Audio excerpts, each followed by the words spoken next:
Good afternoon, everyone, and welcome to today's webinar where we will be focusing on the second part of eating well for less. So you may remember our webinar from earlier this year with Georgie and Tom, where they spoke about creating balanced meals on a budget. So we are now back for part two, and we're joined by Zara as well. So just to introduce myself, my name's Jem. I am one of the health coaches at Second Nature, but I'm also going to be your host for today. We're joined by two of our fantastic registered nutritionists, Georgie and Zara, who are going to be running you through how to eat well for less and create those balanced meals on a budget. So, Georgie, Zara, would you like to kick off? Yeah, thank you. Hi, and everyone, welcome.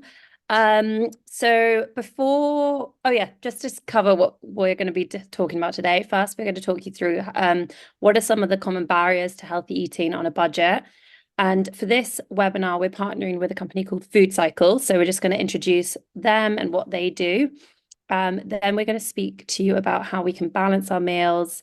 And then Zara is going to give us some practical tips about how we can still eat healthy on a budget with some helpful resources. And then hopefully we'll have some time at the end for some questions. But before we get into the presentation, I just wanted to share with you a little bit about what we do here at Second Nature. So we exist to help you create healthy habits to improve your well-being. We're here to change minds and about how we lose weight and help you to make realistic changes to your lifestyle without any fads or restrictions. So we use behavioral science to retrain your mind and to make healthy choices automatically. So these stick in the long run. And our webinars are just a way to educate everyone to make more informed choices about their health. So what does it mean to eat well? If you have any ideas, it'd be great to just maybe put these in the chat and just to see what comes up for you if I were to ask you, what does it mean to eat well? And then, Jem, I don't know if anyone replies, you can mention that, what's coming up.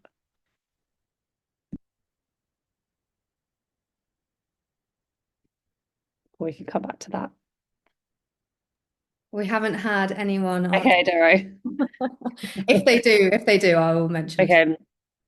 Well, I think there's like a lot of myths out there about what it means to eat well. For example, to be healthy means that we might have to be overly restrictive with our diet and that only fresh fruit and vegetables acceptable, not frozen. There's lots of trends in the market that advise health, but it doesn't need to be as confusing as we may think. And it's also really important to note that there's not a single diet for everyone, and we need to be very flexible in our approach.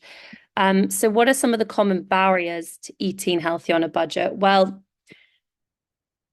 a lot of the time, fresh fruit and vegetables and whole grains and things like that are often more expensive than processed and fast food. So that's a significant barrier, especially for individuals on a lower income. Many people sometimes also live in areas where they can't access grocery stores with fresh produce, and these are called food deserts. So they're areas where convenience stores and fast food restaurants are more common, and it often limits our kind of access to healthier options. Another thing is that people just don't have the time to prepare and cook more fresh and healthy meals due to demanding work schedules or long commutes. They have family responsibilities. So it can be really time consuming compared to just grabbing something more convenient, like a ready meal. And again, just some people just don't maybe have the knowledge itself to understand like what is a healthy meal? How can I balance a healthy meal? Even the cooking skills or basic cooking skills of like how to prepare meals. So that can often lead to people also, again, relying on more convenience food. And then, obviously, for those also experiencing food insecurity, the primary concern is often getting enough food. So their focus is not on the nutritional quality, but it's more about, am I getting enough food? And their reliance is on cheap, calorie-dense food, which is often lower in nutrients. And just to kind of give you some figures around facts on food costs at the moment. So according to the Office of National Statistics in 2022, over the last 7 years, Jen, go to the next slide, food prices and inflation rates have increased dramatically, rising to nearly 20%. But this has now dropped to 7%, luckily, but it's still higher than it has been in August 2017.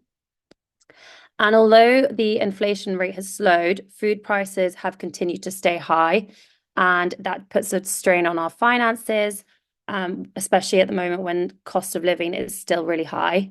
And we've learned that 40% of people spend more money on food than usual, and 91% said that food prices were contributing to most of the cost of living. And then to add some additional data, the BBC Good Food shared a survey that nearly 28% of people consumed less nutritious food due to costs. 19% opted for cheaper ready meals and processed foods, whilst nearly 17% of people reduced their cooking from scratch. So in addition to the food cost, food waste is also a really significant problem in the UK, and this kind of links into why we're working with FoodCycle today. So just again, to give you some figures, 10.7 million tons of food was wasted in 2021. This is the equivalent of £250 per person per year. So what we want to do is try and address food waste, because this can play a really crucial role in alleviating food insecurity by making better use of food that is already produced. And one of the main ways to do this is to redistribute surplus food. So many organizations like food banks collect surplus food from grocery stores or restaurants and farms, and they try to redirect that to people who face food insecurity. So by reducing waste, more food is made available to those in need. So this leads me on nicely to why we're partnering today with FoodCycle. So the reason why we're doing this is because at Second Nature, one of our core values is to do the right thing. And we firmly believe that everyone has the right to good nutrition, no matter what your socioeconomic status is. So we deliver weight management and type 2 diabetes services within the NHS and across the country, but we're not available in every area. And we really strive to give back to the community. And so working with FoodCycle helps us to spread their message. And they work in areas across London and England where Second Nature also support people through our NDPP program. So FoodCycle itself is a national charity that takes surplus food and turns it into free community meals. So for everyone who needs them, they want to get their name out there, and they really encourage people to use their service. So whether that is because you're in need of a hot meal or you're just really looking to connect with people, they take the volunteers take donated food from supermarkets, shops, and food and restaurants, and they turn them into healthy 3-course vegetarian meals. So it's kind of like a free community restaurant. They started in 2009, and they're now operational in 95 towns across cities in England and Wales, and they're serving over 3,000 meals per week now. So FoodCycle community meals tackle hunger, loneliness, improve mental well-being, strengthen community spirit, and promote sustainable diets. So please give them a follow and look them up on their website if you think it's something that would benefit you, or if you have any family or friends where you think they could benefit from, go and check them out for sure. And then Zara's going to touch a bit more on practical tips on how we can still achieve eating well on a budget. But I'm just wanting to quickly explain a bit more about balancing meals and how we can help reduce our food waste. So as we balance our meals, we can focus on the right portions of different food groups, and this can help reduce our cooking time and serving too much food. So really thinking about portion size can reduce over serving, and then we can use our leftovers, resulting in less food waste. So balancing meals is very important to ensure we are controlling our hunger, cravings, food choices, and that can help us stay fuller for longer. So We balance our meals through prioritizing the consumption of whole foods rich in protein, complex carbohydrates, healthy fats, and vegetables, trying to limit ultra processed foods where possible, making water your drink of choice, and trying to eat. And if you're finding that you need to, you're leaving gaps of 5 hours between your meals, trying to encourage a high protein rich snack in between. And this can just, this balancing our meals can also help to promote more like creativity using leftovers for future meals too. So both protein and fat are great sources of energy and will keep us feeling fuller for longer. So having a meal without carbohydrates sometimes helps us to break the psychology of reliance of carbohydrates. So we can also do meals without a complex carbohydrate. And sometimes it can be slightly harder to balance our meals, especially where there's cultural differences. So food choices or serving proportions. Again, we want to look at prioritizing the consumption of whole foods rich in proteins, fat, complex carbohydrates, and vegetables. And if you're finding that balance in your meals visually is something you find quite tricky, we do have a very helpful handy hand size guide where you can use your fist to figure out your complex carbohydrate intake. Your palm is your protein. The next one is your 2 palms are your vegetables, and then fat is a thumb size. So this is just can be really helpful with kids too, as their serving sizes will obviously be different to adults. So I feel like I've went through that, but just to really summarize, what we know is that food is more expensive and we spend more than we have been recently on food, and that we're choosing more convenient foods over fresh fruit and vegetables. It's tricky to always balance your meals, but it's definitely possible either through your own efforts, and then we're going to show you some practical tips now to help you do that. And balancing your meals helps us to avoid waste by encouraging better planning, appropriate portions, efficient use of ingredients, and mindful eating. So by focusing on the right mix of nutrients and portion sizes, you're most likely to buy only what you need, use it effectively, and reduce the amount of food that ends up being thrown away. So I'm just going to pass over now to Zara, who's going to give us a bit more information about practical tips. Thank you, Georgie. So before we dive in, I just want to give a quick shout out to part one of this series. So my colleagues, Georgie and Tom, led that session, and it's packed with so many valuable practical tips. So if you haven't seen it yet, I really, really recommend checking it out. You can scan this code here to find it, and you can give it a watch later, but they covered some great techniques like growing your own garden or creating organized shopping lists and so much more. So it's definitely worth a watch if you want even more ideas on how to make healthy eating simple and budget friendly. So make sure to save that one too. But in this webinar, we'll dive into some fresh, unique tips and tools that you can start using right away to make healthy eating even easier and more affordable without sounding too repetitive. So let's jump in.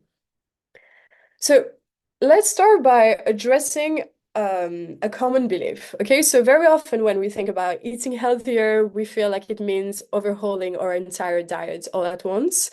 Maybe you picture yourself needing to buy exotic powders, eat salmon every day, or have like acai bowls and avocado toast all the time.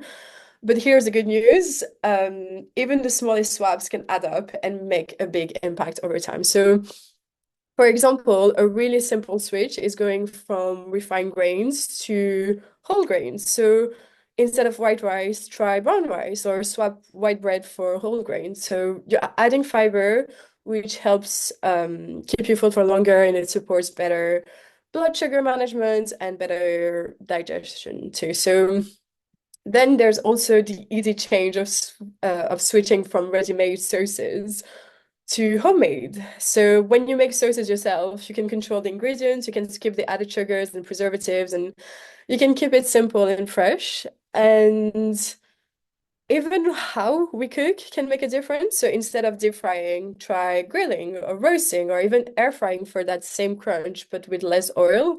And when it comes to sweetening food, you don't always need sugar. A dash of cinnamon can work wonders. And that's actually what I do in my yogurt. So it gives that nice sweetness without the added sugar. And it doesn't cost too much more as well. So snacks are another place where small swaps count. So we're surrounded by things like crisps everywhere, but what if we swap them out for, I don't know, like let's say peanuts, for example. They're more filling, they're packed with fiber and protein, and they have some healthy fats, plus they're affordable. So remember, it doesn't have to be the more expensive nuts like hazelnuts or pistachio or macadamia nuts, you know, it's simple options like peanuts can work really well and fit the budget. And even small swaps like choosing butter over margarine can make a difference because it gives you healthier fats. So it's really about these really small, durable changes that add up over time. You don't need a complete diet overhaul. It's just a few mindful choices here and there, and it can really start to make a difference. And here, for example, let's talk about pasta sauce, because I'm guessing most of us have either used or at least seen those ready-made jars of pasta sauce at the store. They're more convenient, but when you break it down, making the same sauce at home actually costs about 3 times less. And making it yourself, you're not only saving money, but you're also controlling exactly what goes into it. So you can skip the added sugars, and you can actually personalize it with spices and herbs that you actually like. So now let's talk about wonky products. Maybe you've seen those odd-shaped fruits and veggies that it's at the store. They're marked down and they're looking a bit different from the picture perfect ones. But the thing is, once they're in the pot, roasted or blended into a sauce or in a stir fry, you won't see or taste any difference at all. Next slide. So so yeah, using wonky products is such a simple way to save money and reduce food waste at the same time. They're still full of flavor and full of nutrients. Um, Next one. So, okay, think about this. You're out and you didn't bring lunch, so you end up grabbing a sandwich. That sandwich might cost you around, I don't know, like let's say £4, right? But if you made that same sandwich at home, you'd spend maybe 50p's on the ingredients. And these little choices seem small in the moment, but they really do add up over time. And it's one of those invisible expenses that we don't notice until we look back and we see how much we've spent. So by planning ahead just a little bit, we can avoid those extra costs and have healthy, affordable food ready when we need it. So being prepared really is a game changer when it comes to healthy eating on a budget. And one of my favorite approaches is called batch cooking. So a lot of our members use this. So you choose a few recipes, you make a big batch, and then you portion it out for the week, or you freeze some for later. It's such a time saver because you're only cooking once, but you're getting multiple meals out of it. And when you have healthy options ready to go, you'll be less tempted to, let's say, reach for convenience food or like the vending machine. And freezing is also key here. So a lot of people forget how useful their freezer can be. You can batch cook a soup or even like a pasta bake and portion it out and and freeze what you won't eat in the next few days. So then when you're busy or you just don't feel like cooking, you have a homemade meal you can defrost and heat up in minutes. So on this slide, I just want to tell you a bit more about how I used to approach meal planning. So I would go online, find a recipe, make a shopping list of everything I needed, and head to the store. But here's the thing. So weeks later, I would find a half a potato and some forgotten spinach starting to rot in the fridge. And so now I take a different approach with this thing called reverse meal planning. So instead of starting with a recipe, I start by looking at what I already have. I open the fridge, I see what's there, and then I plan my meals around those ingredients. It's a simple shift, but it makes a huge difference because I save money, I reduce weight, and I make use of what's already in my kitchen, basically. And in the next slide, I show you that like if you need help coming up with ideas, tools like AI can make it really easy. So after I look at the fridge to see what ingredients I already have, I use this tool called ChatGPT to come up with recipes that fit. I just tell it the ingredients I want to use, so maybe some veggies, a few grains, a protein, and some cupboard staples, and then ask it to suggest a balanced meal idea. So here I even ask it to follow specific guidelines, like including plenty of fiber or keeping the recipe low in sugar, so it really suits my goals. It's super quick and it really saves me from the usual guessing game. Plus, it helps me get creative and yeah, so that I'm not always buying ingredients that end up going to waste. So the next one is going to be about no waste cooking. So here's the idea. Okay, so much of what we usually toss, think veggie stems, peels, or even like leftover bits, they can actually be used in our meals. For example, broccoli stems are often thrown away, but they're great in soups, they're great in stir fries, or even grated into salads. Same goes for things like potato peels. You can roast them up with a little seasoning and make a crispy, tasty snack. It's like using every part of the veggie instead of letting it go to waste. And this approach also makes cooking feel a bit more creative because instead of just seeing scraps, you start seeing possibilities. And it's not just good for the environment, it's good for your budget too, because you're making the most of what you buy. And so with just a bit of extra thoughts, we can turn what we would normally throw away into something delicious and useful. And finally, here's one last practical tip. Make use of community resources like FoodCycle. Sometimes we overlook what's available around us, but community programs like this can really be an incredible support. It's a great way to access healthy, balanced meals without the high cost, and it brings people together. So you're not just getting food, but you're connecting with others too. And now to show you how easy and delicious, healthy, budget-friendly cooking can be, I've picked 3 recipes from the Second Nature catalog, and I think you'd love them. So we've got a bit of variety here, so there's something for everyone. First up is our coconut dal. This one is such a winner. It's rich, it's comforting, and it's packed with flavor. Plus, it's made with affordable ingredients like lentils, coconut milk, so it's easy on the wallet. It's also perfect for batch cooking. It's great for freezing, so you will have leftovers ready to go. Next, we have a lighter take on the mac and cheese. So this version is creamy, it's cheesy.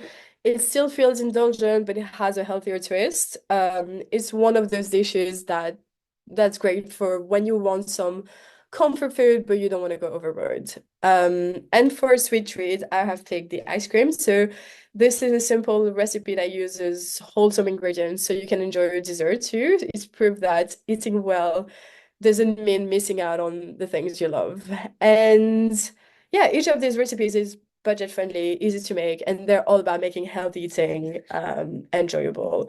And plus, they're perfect examples of how small swaps in ingredients can make a huge difference without sacrificing taste.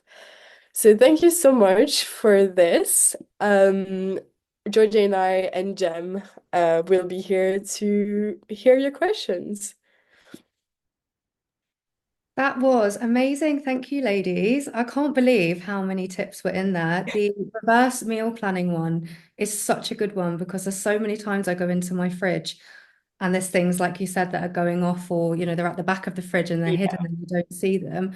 And I hate food waste. There's nothing worse than throwing things away. So I think that's a really, really good tip. And I hope that everyone who is on the call live right now found this really useful.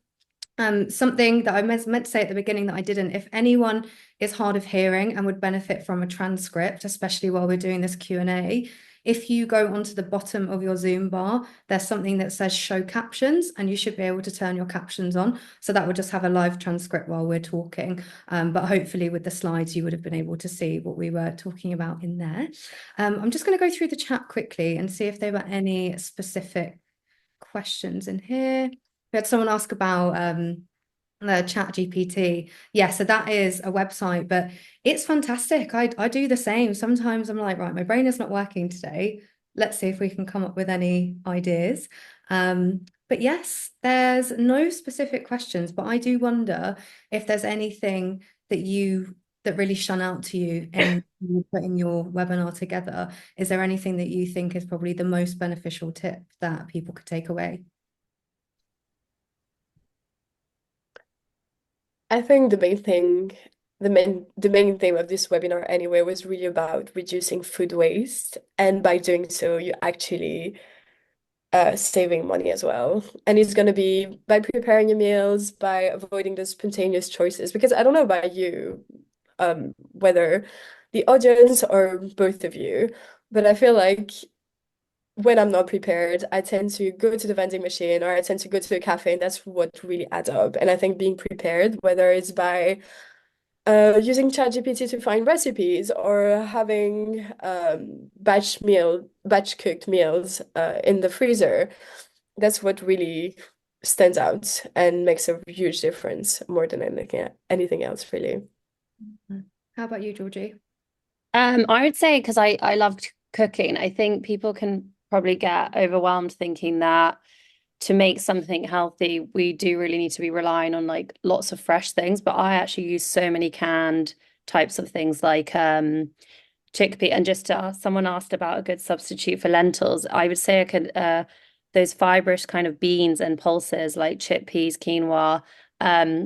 You can get those quite accessible in cans now, and it doesn't really take much for just kind of if you have a good spice cupboard to really like pimp up those products because they are really delicious and they're full of nutrients. They are complex carbohydrates, but they've also got lots of fiber within them, so they're really great to add to like batch cooking as well, just to make your meals a bit more filling as well if you're having just vegetables. And also just on that, not to feel that you need to rely on animal protein all the time to feel full from your meal, because that's going to help reduce your cost as well. And it's not necessarily that we need to include that every single meal. So just maybe thinking about other vegetarian options as well. I think is always like a good one. Yeah. Some great I tips. feel like so many people here are already using the tips with the potato peels or the odd box fruits and veggies, which is great.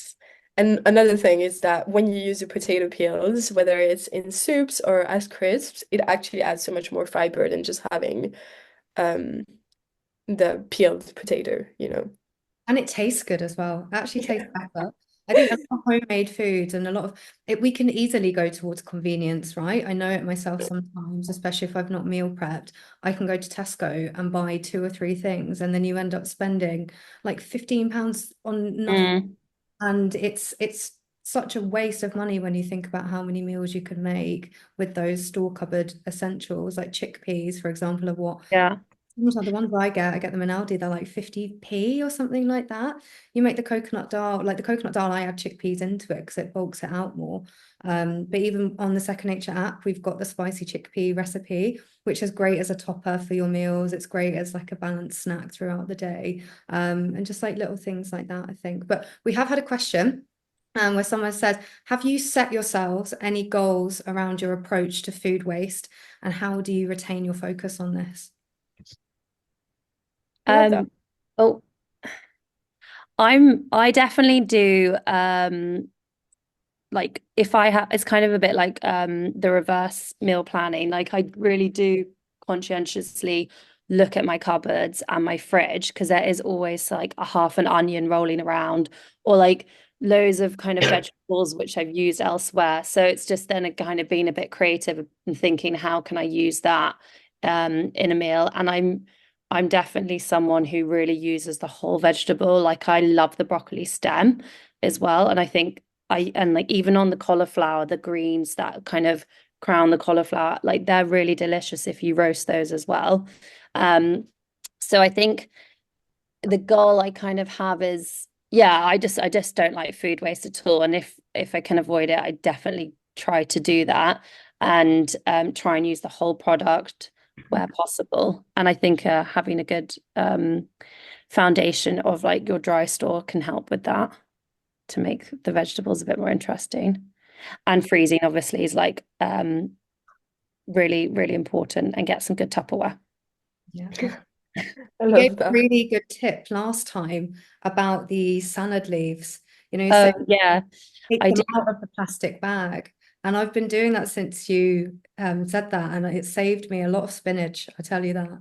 Yeah, so as in the last webinar I spoke about how with packaged salads, usually there is like a bit at the end which gets a bit sweaty and goes off. But if you remove them from your packaging and you put them on like a kitchen towel and store them correctly, like that in the fridge, they should last longer than if you keep them in the plastic bags in your fridge. So yeah, how you're storing food can really make a difference to like how long you can use it for.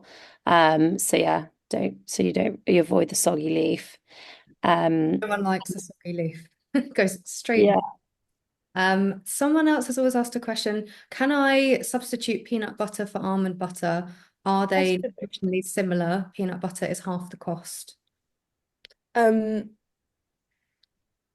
I think they have different benefits, but doing so, like, what are you having initially? Are you substituting this for like jam? Like, if you initially had jam and you started having peanut butter, it's always going to be better than having jam, I guess. So you don't have to go straight into almond butter. Peanut butter is a great option as well. It has protein, it has healthy fats, so it can be just as good of an option than almond butter. I was going to say both are going to be good sources of fiber, like really good source of fiber and your fats. And while peanut butter, almond butter, it does contain protein, it isn't enough for it to be classified as a protein source for the like portion size that we would recommend. But what I would say as well is be mindful of peanut butters that you opt for. There are so many out there, and I know that some of them that are a bit cheaper look more appealing, but just make sure you look at the ingredients because a lot of them have got added sugars, they've got added like vegetable oils and things like that. So try and pick one that has like 100% nuts or the majority with nuts and maybe like a little bit of salt. So always check the ingredients is what I would say. But to answer your question, I mean, the biggest thing that's going to change is the flavor. But you could also make your own. If you've got a blender, there's so many recipes online where you could get some almonds and make it yourself, and you're probably going to save yourself a lot of money in the process. Hopefully that answers the question. And then another one for you ladies, which is pasta bad? Oh, No, there's no. nothing. I mean, the approach with second nature is really about balance. So nothing is really good or bad. It's really about moderation. Like Georgie mentioned earlier, using that balanced plate, because at the end of the day, pasta is complex carbs, you know, like if you choose the right pasta, if you choose whole pastas, you can use them as your source of complex carbs and balance it out with veggies, with lean protein, with healthy fats. And there's nothing really such as good or bad. It's more how you balance it in your week or in your meal, you know. And if you do enjoy pasta, then it doesn't mean you have to completely remove it from your diet. You can still include it in moderation as part of a balanced meal. Yeah, I love pasta. I think it's if you think about pasta dishes, which we like traditionally always kind of eat like pasta bolognese or spaghetti with bolognese or pesto pasta, things like that. I like, especially with spaghetti bolognese, I would always kind of also think about encouraging where you can also add more protein so you can have enjoy the pasta and thinking about the balance. But I always then like chuck in loads of lentils into my bolognese. So that is also a complex carbohydrate. So you can then kind of reduce a little bit more of the pasta that you're needed because you're topping it up with some more lentils. So yeah, again, like just as Zara said, it's just about how you use that product and what you're pairing the product with, which is important. And obviously, where you can, maybe looking at using whole grain pasta as an option. But no, definitely, pasta's not off limits for sure. It's good. It's a good food. Asta has also said that the idea of lentils and bolognese is a good idea. If anyone is a Second Nature member and you have access to our recipes, the lentil bolognese is 10 out of 10. I would also recommend, so that we've had a few questions and queries about our cultural guides. One thing I will say, so we are running a webinar next Thursday where we have got Kirsty and Simi who are going to be diving deeper into our supporting diversity guides and all the work that they've been doing, which is some incredible work. So I would say make sure that you sign up for that. I'll send the registration link in here and you should be able to access. So if you are on the program, you should be able to access those guides. If you do have any issues with finding them, just pop a message to your health coach or pop a message in any of the communities and one of the coaches will help you. I'm just going to pop the registration link below.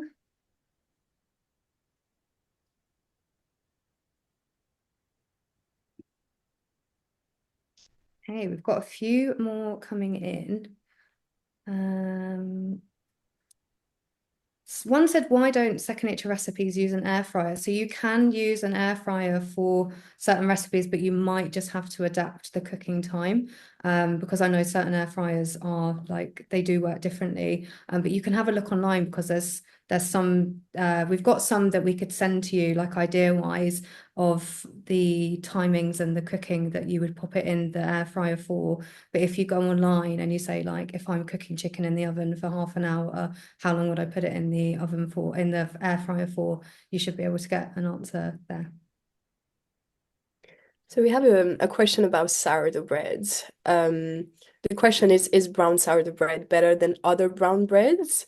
So sourdough is actually fermented, and I'm pretty sure the fermentation can help reduce the glycemic index. So it actually helps control that blood sugar response after a meal. So if it is better than other brown breads, um, I believe it is, but it doesn't have because it might be a bit more costly. So you wouldn't need to completely give up on brown bread, but sourdough is a great option, yes. And again, it's going back You're to, good. I was going to say, because when we cook the like the live microbes, you know, when we cook it, that will kind of like kill them off. But there are still many benefits for gut health when we're eating sourdough. But what I would say with that is just be mindful with other brown breads. There are 1,000,001 options out there nowadays, and like a lot of the ones that you can get in supermarkets that are about 40p are often the ones that will last for about a year outside of the supermarket because they've got so many preservatives in them. So again, just make sure you're looking at the ingredients. You don't always have to pay through the roof for a loaf of bread. But yeah, just make sure you're checking the ingredients with them as well. So we have Ed who isn't able to find the ice cream recipe in the app. Is there a way that can be sent or? Let me have a look for you.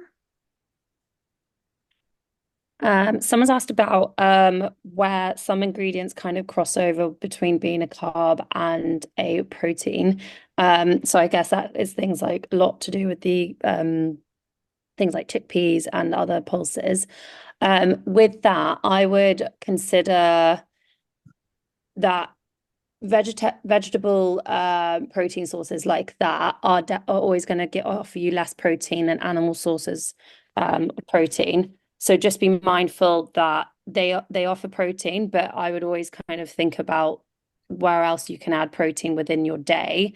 And then in terms of how it offers with a carb. So if you're having a meal like let's say something like pasta with chickpeas, I would still kind of think about the balance being like a quarter. So not necessarily having quarter protein of chickpeas, quarter plate of carbohydrates, and kind of maybe if it's a vegetarian dish and you're not having any animal protein, maybe thinking you could have pasta and chickpeas, but make it a third of the plate, and then 2/3 of the plate would be your vegetables. So you can kind of increase the quarter plate of carbohydrates a little bit with if you're including things like chickpeas and pasta in one dish.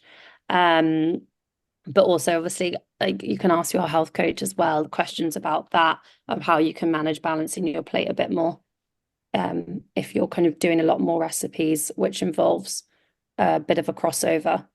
where it's not so obvious. Wow, that's a really good tip, Georgie. Also, I have just put together a little list for those who are with the query about the air fryer of some of our recipes and how long you can cook them for. So I'll just pop that in the chat and I hope that comes in handy.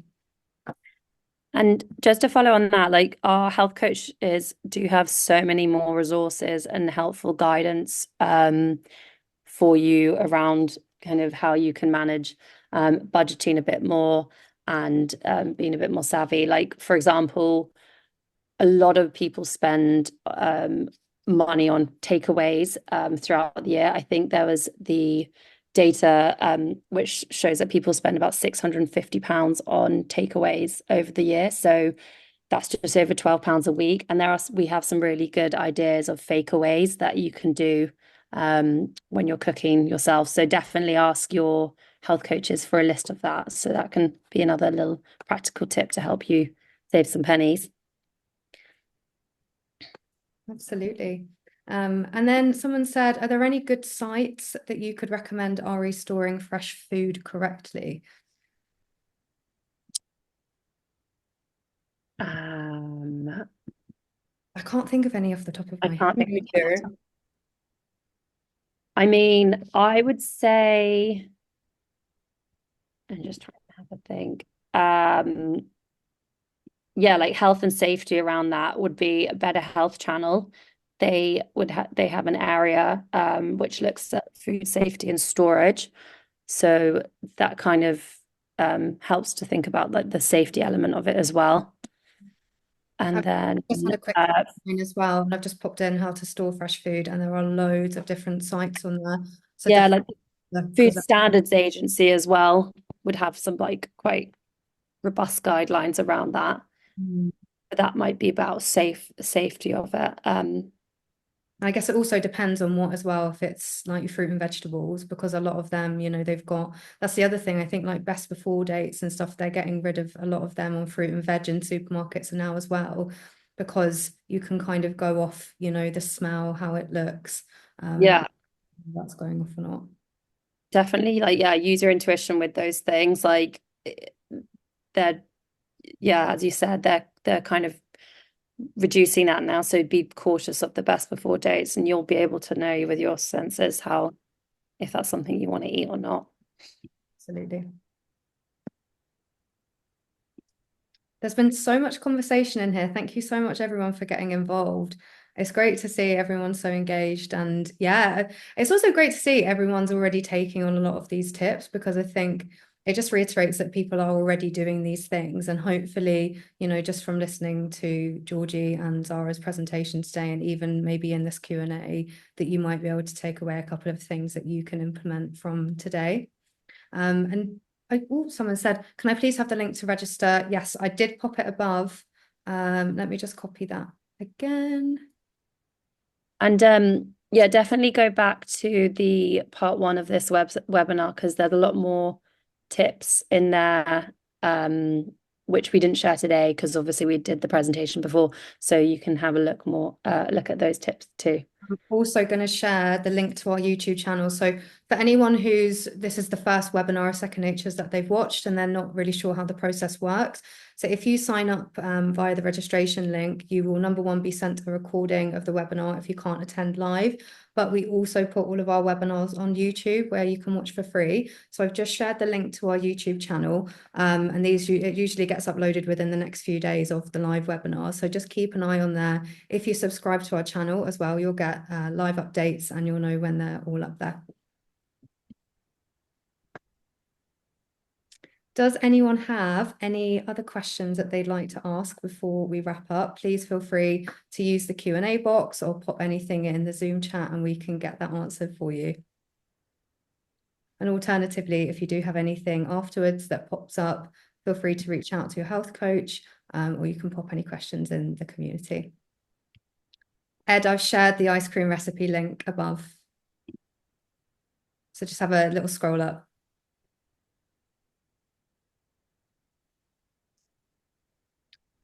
Okay, well, it doesn't seem like any questions are coming in, so I shall wrap up for today. Zara, Georgie, thank you so much for a great presentation and hopefully lots of useful tips that people can implement from today. And yes, please do sign up to our webinar for next week, where we'll be focusing on supporting diversity.